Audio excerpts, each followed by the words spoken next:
ఇంట్లో ఉండి బోర్ కొడుతుందని సరదాగా అయితే బయటకొచ్చేసాను. రాంగానే రోడ్డు పైన మేకలు, గొర్రెలైతే కనిపించాయి. చూడంగానే పల్లెటూరు వాతావరణంలా అనిపించింది.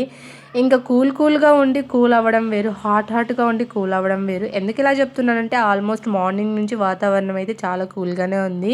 ఇంకా ఈవినింగ్ వెదర్ వచ్చేసి చెప్పాల్సిన అవసరం లేదు. అస్సలు అంత కూల్‌గా ఉంది. అద్దిరిపోయిందనుకోండి. ఇంకా మేమైతే ఇలా రోడ్డు పైన వెళ్తుంటే వ్యూ అయితే అద్దిరిపోయింది. మేమైతే ఒక ప్లేస్‌కైతే వెళ్తున్నాం. అది ఎక్కడికి అంటే ఇక్కడికి అనమాట. సో చిన్న చిన్న కోడిపిల్లలు అండ్ ఫిషెస్, ర్యాబిట్, పిచ్చుకలు అన్నీ అయితే ఉన్నాయి ఇక్కడ. మేమైతే ఒకటి కొనుక్కోవడానికి అయితే వచ్చామన్నమాట. మేము ఏం కొనుక్కున్నాం అనేది కరెక్ట్గా గెస్ చేసి కామెంట్ చేసేయండి. నేను ఏం తీసుకున్నా అనేది నెక్స్ట్ వీడియోలో పోస్ట్ చేస్తాను. ఈలోపు మీరు కరెక్ట్గా గెస్ చేసి కామెంట్ అయితే చేసేయండి. ఇక్కడైతే రాబిట్స్ చాలా క్యూట్గా ఉన్నాయి and white colour, brown colour, black కలర్లో ఉన్నాయి అండ్ పీకాక్స్ చాలా అంటే చాలా బాగున్నాయి.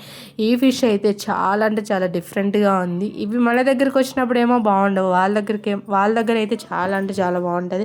అది ఎందుకో ఏమో తెలియదు. మీకు తెలిస్తే కమెంట్ చేసేయండి డెఫినెట్లీ. మినీ బ్లాగ్ నచ్చితే చిన్న లైక్ అయితే